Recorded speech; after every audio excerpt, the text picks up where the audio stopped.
మన ఊరి పిల్లలు మన పిల్లలు మన ప్రభుత్వం పంపిస్తే జపాన్లో కూడా ఉద్యోగాలు సాధించిందని. ఇవాళ ఈ అడ్వాన్స్ టెక్నాలజీ సెంటర్లలో ట్రైనింగ్ పొందుతున్న వాళ్ళకి నేను ఒకటే మాట ఇవ్వదలుచుకున్నా. పని నేర్చుకోండి, ఫోకస్ పెట్టండి. Germany, Japan, south Korea, China లాంటి దేశాలు కూడా మన ముందు మొక్కరిల్లే రోజు వస్తుంది. ఇవాళ అమెరికా ఎట్లయితే మన ముందు మొక్కరిల్లిందో రేపు మీ సాంకేతిక నైపుణ్యంతో మీ విదేశాలలో బాగా బ్రతకాలన్న మీ కళలు సాకారం అవ్వడానికి అవకాశం ఉంది.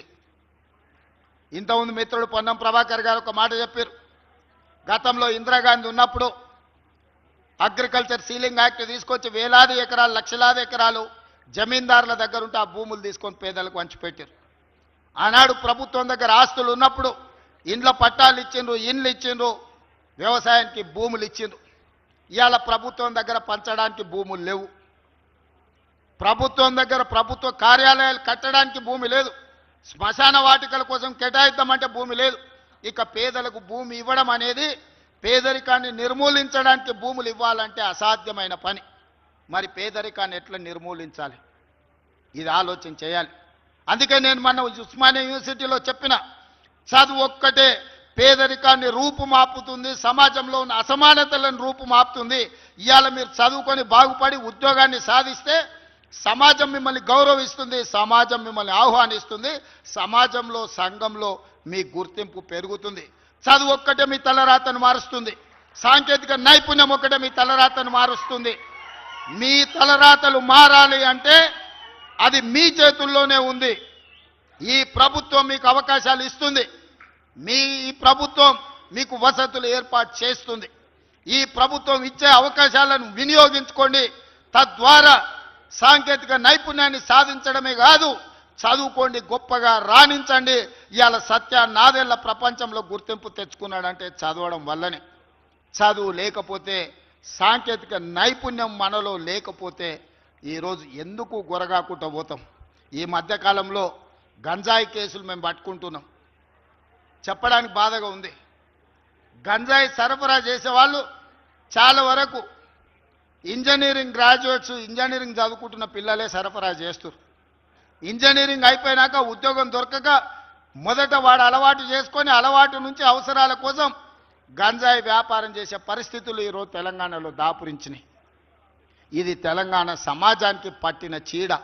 దీన్ని వదిలించాల్సిన అవసరం ఉంది. వ్యసనాల వైపు వెళ్ళకండి.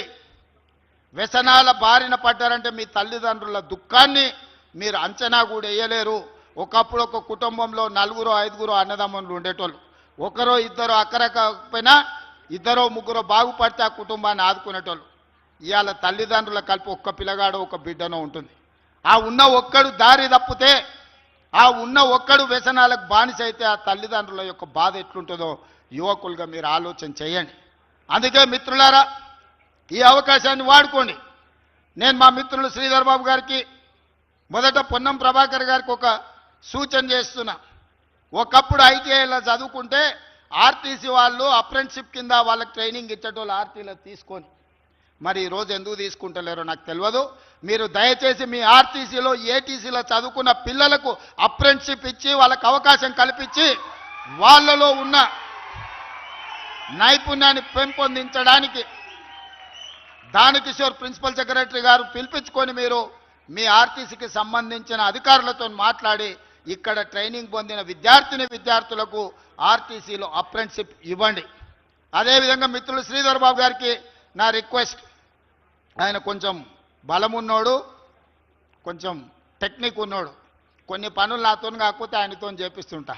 ఆర్థిక మంత్రి ఆయనకు చాలా దగ్గర. మేము చెప్తున్నాడు కానీ ఆయన చెప్పంగానే సరే అంటాడు. వచ్చే సంవత్సరం నుంచి ఈ ఏటీసీలలో జాయిన్ అయిన ప్రతి విద్యార్థికి ప్రతి నెల 2,000 రూపాయల స్కాలర్షిప్ అందించడం ద్వారా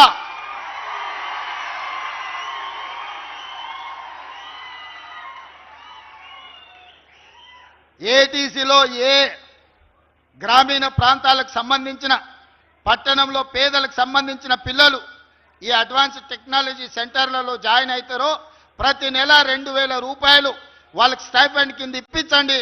ఆ పిల్లలకు దొవ్వ ఖర్చులకు, ఉండడానికి ఖర్చులకు వెళ్తాయి. ఆ పిల్లలు చదువుకుంటారు. ఆ ప్రోత్సాహం ఇవ్వాల్సిన బాధ్యత మన రాష్ట్ర ప్రభుత్వాన్ని. ఎక్కడెక్కడో ఖర్చు పెడుతున్నాం. కానీ ఇది భవిష్యత్తు పెట్టుబడి. ఇది సంక్షేమ పథకం కాదు, ఇది భవిష్యత్తుకు పెట్టుబడి.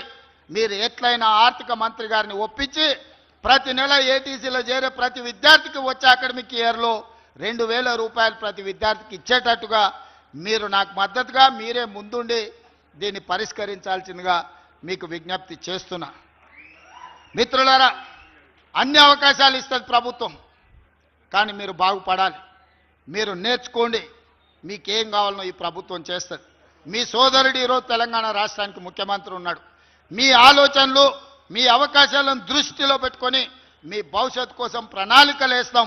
స్కిల్స్ యూనివర్సిటీ అయినా, యంగ్ ఇండియా స్పోర్ట్స్ యూనివర్సిటీ అయినా, లేకపోతే young India integrated residential schools అయినా, అడ్వాన్స్ టెక్నాలజీ సెంటర్స్ అయినా, ఇవన్నీ కూడా మీ భవిష్యత్తు కోసం, తెలంగాణ పునర్నిర్మాణం కోసం ఈనాడు రాష్ట్ర ప్రభుత్వం నిర్ణయాలు తీసుకున్నది. దీన్ని సద్వినియోగం చేసుకోండి.